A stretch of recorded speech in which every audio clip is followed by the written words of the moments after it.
ইবনে আউফ তখন মেসেজ দিয়েছিলেন, এ মক্কার নিষ্ঠুরেরা, আবু জেহেল আবু লাহাবের লোকেরা, এ উতবা সাইবার লোকেরা, তোরা শুনে রেখে দে, আমি আব্দুর রহমান ইবনে আউফের কষ্ট করে ব্যবসা করে কোটি কোটি টাকা রোজগার করেছি। ওই টাকা থেকে আমি আব্দুর রহমান ইবনে আউফের অন্তরে, আমার কলিজার ভিতরে আমার রাসূলুল্লাহর ভালোবাসাটা বেশি। বলেন না সুবহানাল্লাহ। এমনি করে সাহাবারা লুকিয়ে লুকিয়ে লুকিয়ে লুকিয়ে সবকিছু ছেড়ে রেখে চলে যাচ্ছেন। কয়েকদিনের লম্বা সফর।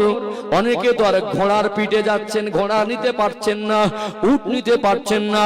কারো বা যেতে যেতে 1 মাসও সময় লেগেছে, কারো বা যেতে যেতে 10 দিন 20 দিন সময় লেগে গেছে। যে মানুষটা কোটিপতি, যে মানুষটার সম্পদের অভাব নেই, এত বড় ধনী ব্যবসায়ী, এত বড় ধরনের ব্যবসায়ী, ওই মানুষটা সবকিছু জমা রেখে খালি হাতে যাচ্ছেন। পরনায় শুধুমাত্র পরনার কাপড়। মরুভূমির বালিগুলো সব দাড়ি মোবারকে লেগে গেছে। মরুভূমির ধুলাবালিতে চুলের মধ্যে চুলগুলোর কালার পরিবর্তন হয়ে গেছে। যে মানুষটা এত ধনী মানুষ, কয়েকদিন টাইম মতো খাওয়া নেই, কয়েকদিন ঘুম নাই, অনেক কষ্ট করে মদিনার দিকে রওনা হয়ে গেলেন। শুধু মনে হয় আমার রাসূলুল্লাহর চাঁদ মুখটা কখন দেখবো। কয়েকদিন হয়ে গেল আমার রাসূলের চাঁদ মুখটা দেখতে পেলাম না। এই মনে করে যখন মদিনা শরীফে পৌঁছালেন, মদিনার মসজিদে নববী শরীফে তখন ফজরের ওয়াক্ত। আল্লাহর নবী হুজুর আমার নামাজে দাঁড়ালেন, আল্লাহ নবীর পিছনে নামাজে দাঁড়িয়ে গেলেন। সালাম ফিরিয়ে নবী আমার ফজরের আসরে সাহাবীদের দিকে ঘুরে বসতেন। গোটা পৃথিবীর মসজিদে দেখবেন ইমাম সাহেব ফজরের আসরে সালাম ফিরিয়ে মুসল্লিদের দিকে ঘুরে বসে কি বসে না? এটা আমার রাসূলুল্লাহর সুন্নাত। আল্লাহ নবীর সাহাবী হযরত আব্দুর রহমান ইবনে আউফ আর থাকতে পারেন নাই, আস্তে আস্তে আমার রাসূলুল্লাহর দিকে এগিয়ে গেলেন।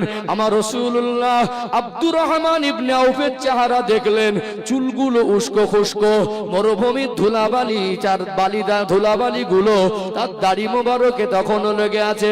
পরনে একটা শুধু কাপড়।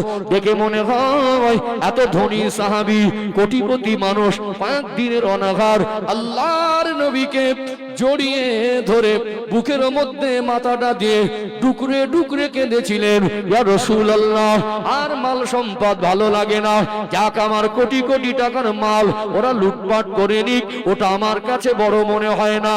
আপনার চাঁদ মুখটা না দেখে থাকতে পারি না, সব কাড়িয়ে নিয়েছে, আমার মাল সম্পদ সব ভাগাভাগি করে নিচ্ছে। আল্লাহ নবী সান্ত্বনা দিয়েছিলেন, আব্দুর রহমান ইবনে আউফ, আমি রাসূলুল্লাহ, আমি তোমার পাশে আছি।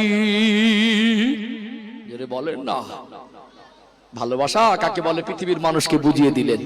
কিছু নাদান অপদার্থ তারা সাহাবাদের ভুল ধরে বেড়ায়। কথা কি বুঝতে পারছেন? সাহাবাদের ভুল ধরে বেড়ায়। সাহাবাদের ধুলোর যোগ্যতা তোমার ভিতরে নেই। জুতো সোজা করার যোগ্যতা নেই। কোন সাহাবার জুতো সোজা করার যোগ্যতা তোমার ভিতরে, তোমার মতো বেয়াদব সাহাবার জুতোয় হাত দিলেও গোনা হবে মনে হয়। সাহাবাদের ভুল ধরে, সাহাবাদের ত্যাগ, সাহাবাদের ভালোবাসা, সাহাবাদের নবী মানার মাত্রা, সাহাবাদের আল্লাহ রাসূলের জন্য, ইসলামের জন্য, আল্লাহর জন্য যা কুরবানি, তুমি তার কিঞ্চিত করতে পারো না, বরং তাদের সামনে বেয়াদবি করো, তুমি বেয়াদব। সাহাবাদের আমলকে তারা ভুল বলে, বেদাত বলে।